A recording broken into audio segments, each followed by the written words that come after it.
ओम श्री सतनाम साखी। जय श्री कृष्ण। जय जय हरिचा। पुरुष पूजे देवता जिन पूजे जोए। पुरुष पूजे देवता जिन पूजे जोए। जिस घर में दो मता कुशल कहाँ से होए। जिस घर में दो मता कुशल कहाँ से होए। श्री सतगुरु महाराजन जी मिठड़ी प्यारी भागवान संगत संत पंहिंजी वाणी में फरमाइनि था त पुरुष पूजे देवता जिन पूजे जोए। इते पुरुष ऐं जोए जे अखरनि जो मतिलबु इहो आहे त ॿ व्यक्ति यानी उहे पति पत्नी भी थी सघनि था, ॿ भाउर भी थी सघनि था, ॿ दोस्त भी थी सघनि था, ॿ पार्टनर भी थी सघनि था। पुरुष पूजे देवता। इते देवता पूजण जो अर्थ आहे यानी हिकिड़ो उहो इंसान जेको पॉजिटिव वीचार रखे थो, ऊंचा वीचार रखे थो। ऐं जिन पूजे जोए। जिन पूजण जो इते अर्थ आहे यानी जेको नेगेटिव वीचार रखे थो, तंग वीचार रखे थो।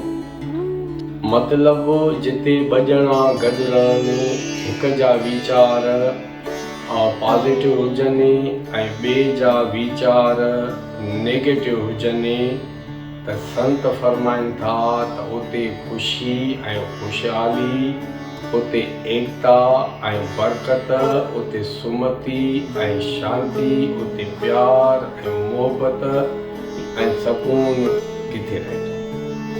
जॾहिं ॿ भाउर, ॿ दोस्त या ॿ पार्टनर या पति पत्नी जॾहिं हिकिड़े ई तरफ़ ज़ोर लॻाईंदा आहिनि ऐं हिकिड़े ई तरफ़ गॾिजी अॻिते वधंदा आहिनि त हू हर शइ में प्रोग्रेस कंदा आहिनि, हर शइ में तरक़ी कंदा आहिनि। पर उन जे बजाए जेकॾहिं हिकिड़ो ओभर जे तरफ़ वधे थो, ईस्ट जे तरफ़ वधे थो ऐं ॿियो ओलह जे तरफ़ वधे थो, वेस्ट जे तरफ़ वधे थो त लाज़मी उन्हनि में छिकताण पैदा थिए थी ऐं उन छिकताण जे करे हू जेको आहे पाण में सुख नथा पाइनि।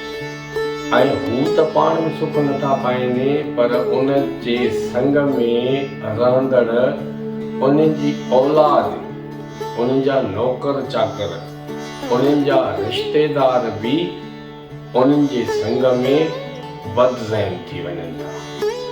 तंहिंजे करे श्री सतगुरु महाराजन जी मिठड़ी प्यारी भागवान संगत जेतिरो थी सघे असां हिक ॿिए खे सम्झण जी कोशिशि कयूं ऐं पाण में दरगुज़र करे, कम कस खाई करे अॻिते वधण जी सोच रखूं। ऐं हिते हिकु ॿी ॻाल्हि बि ज़हन में रखणु खपे त अक्सर करे इंसान जी इहा फितरत रहंदी आहे, हू चाहींदो आहे त जेका ॻाल्हि मुंहिंजे मुंहं मां निकिरे थी उहा ई थियणु खपे।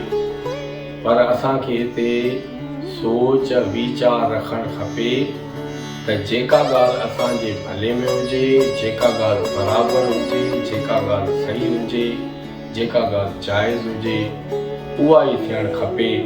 उहा ॻाल्हि भले जेका आहे ऑपोज़िट वारे माण्हूअ जे मुंहं मां छो न निकिरंदी, उहा ॻाल्हि भले साम्हूं वारे माण्हूअ जे मुंहं मां छो न निकिरंदी। ओम श्री सतनाम।